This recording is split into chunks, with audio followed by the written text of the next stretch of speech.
kapatid. Marami pong Christians ngayon ang kinatatamaran ang pagsamba. I'm sure mag-agree kayo sa akin. Kaya madalas nakikita natin ay yung hindi talaga consistent sa pagdalo ang ilan sa mga kasamahan natin, ano? Na bagamat sinasabing mananampalataya pero on and off ang pagdalo po sa gawain. So kinatatamaran na nila yung pagsamba, maging ang prayer, maging ang pagbabasa ng Bible. At yun nga po, ulitin ko ito kasi itong magiging paksa natin ngayon, yung pagdalo po sa gawain ng ating Panginoon. Sa mundo po natin ngayon na punong-puno ng kalungkutan at isolation o pag-iisa, tinatawag po tayo ng Diyos sa manatiling konektado sa isa't isa. Ang Kristyanismo po ay hindi isang solong paglalakbay. Wala pong Lone Ranger Christian. Kailangan po natin ang isa't isa upang patuloy tayong lumago, lumakas at manatiling tapat sa Panginoon. Malinaw po ang paalala ng salita ng Diyos. Huwag nating pabayaan o huwag nating kaligtaan ang ating pagtitipon. So hayaan niyo pong pamagatan natin ang ating pag-aaral ngayong gabi na Gathered for Growth. Basahin po natin ang ating text mula po sa Book of Hebrews chapter 10 verses 24 and 25. Ganito po ang nakasulat. And let us consider how we may spur one another on toward love and good deeds, not giving up meeting together as some are in the habit of doing, but encouraging one another, and all the more as you see the day approaching. So let's go directly to point number 1, consider one another. Balikan po natin yung ating text, yung first part, Hebrews 10:24a, and let us not consider how we may spur one another on toward love and good deeds. Ang salita pong consider na ginamit po rito ay nangangahulugan na atin pong bigyan ng pansin at malasakit ang ating kapwa mananampalataya. Ang tunay po na pananampalatayang Kristiyano ay nagpapakita po ng tunay na pag-ibig, malasakit at pagtulong sa kapwa niya mananampalataya. Ipinapakita po nito na tayo ay iisang pamilya lamang sa Panginoon, kung saan ang bawat isa ay concern at nagmamalasakit sa pangangailangan po ng iba. So maghanap po tayo ng mga paraan para ma-encourage ang spiritual growth ng bawat isa sa atin. Ang pag-ibig po at mabubuting gawa ay nagfo-flourish kapag tayo po ay nagtutulungan. Tandaan po natin yon. Ito po yung madalas ko nang maibigay na halimbawa sa inyo or illustration na po. Yung isang uling na inalis po sa apoy ay mabilis po na lumalamig at humihina ang apoy. Ngunit kapag ito po ay inilagay kasama ng iba pang mga uling, patuloy po itong nagbabaga at nag-aapoy po ito ng malakas at maliwanag. Ang point po, kailangan po natin bilang mga Christians ang pakikipagkapwa-tao. Kailangan po natin ang isa't isa. At kailangan po natin ito upang mapanatiling malakas ang ating spiritual lives. Point number 2, continue meeting together. Let's go to our text. Hebrews 10:25, not giving up meeting together as some are in the habit of doing. Ang Hebrews chapter 10 verse 25 po ay direktang tumutukoy sa mga mananampalataya na nagpapabaya o tumitigil po sa pagdalo. Ang kanila pong pagliban ay kadalasang dahil po sa takot sa pag-uusig, panghihina ng pananampalataya, kabisihan o spiritual na katamaran. Ang pagdalo po sa pagtitipon sa church ay hindi lamang po isang habit or suggestion. Ito po ay isang biblical na utos. Ang pagsamba po, pananalangin at pakikipag-fellowship ay nagpapalakas po at nagbibigay po ng sigla sa atin pong pananampalataya.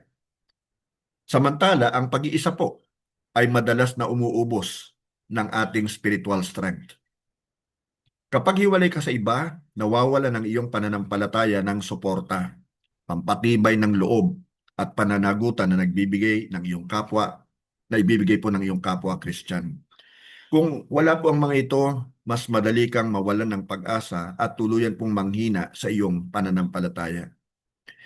For example po, ang isang tupang nahiwalay sa kawan ay madali pong mabiktima ng mga wolves o lobo. Gayun din naman, ang mga Kristiyano pong nagbubukod o nag-iisa sa kanilang sarili ay nagiging madaling kapitan po ng tukso, pagkabigo at discouragement. Point number 3, encourage one another. Again, Sa ating text, Hebrews 10:25b, but encouraging one another. Ang church po ay dapat lugar ng pagpapalakasan ng loob, hindi po ng pamumula sa kapwa. Ito po isang paalala na ang church ay tinawag upang magbigay po ng inspiration, ng support at pagmamahal sa halip po na panghuhusga o paghahanap po ng mga pagkakamali ng kapwa. Hinihikayat tayo ng banal na kasulatan na patuloy na magmalasakitan, magpayuhan, magpaalalahanan, magpatibayan ng loob sa isa't isa. Mga paraan po para ma-encourage tayo, ipag-pray po ang isa't isa. Sabihin natin sa kanya, kaya mo, isasama kita sa prayer ko. Ikalawa po, magbigay ng pag-asa. Kaya mo yan. Kasama mo naman ang Diyos eh. Hindi ka niya pababayaan. Hindi ka niya iiwanan. Ikatlo po, tulungan ang mga nangangailangan.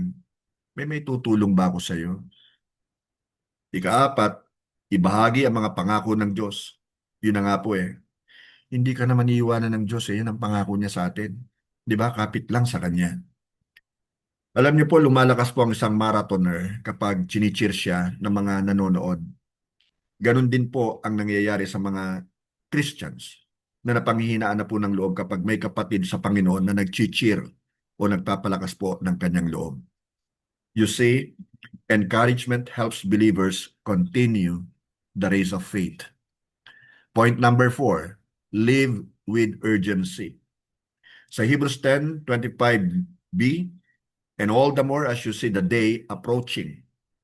Ang mga salita pong the day na ginamit po rito ay tumutukoy po sa pagbabalik ng ating Panginoon Jesus. And time for us is running out. Definitely, for sure, Jesus is coming again. Habang papalapit po ang kanyang pagbabalik, mas lalo pong nagiging mahalaga ang ating pagsasamahan at pagtitipon. Kaya huwag po natin itong kaliligtaan. Dapat po nating tulungan ang isa't isa na manatiling tapat hanggang sa muling pagbabalik ng ating Panginoong Jesucristo. Now, Hebrews 10:24 and 25 teach us to 1. Consider one another. 2. Continue meeting together. 3. Encourage one another. And 4. Live with Christ's return in view. Ngayon, tanungin mo ang iyong sarili. Maging honest ka lang. Aktibo ba ako sa pag-encourage ng aking kapwa Christian? Tapat ba ako sa pagdalo sa mga pagtitipon at gawain ng Panginoon kasama ang ibang Christians? Natutulungan ko ba ang iba na lumago sa pag-ibig at paggawa ng mabuti? Ang isa pong matibay na church ay naitatayo kapag ang mga mananampalataya ay sumasamba po ng sama-sama. Gathered for growth. Naglilingkod po ng magkakasama at nagpapatibay po sa isa't isa hanggang sa pagbabalik ng ating Panginoong Jesucristo. So tayo po ay mag-pray na mga kapatid.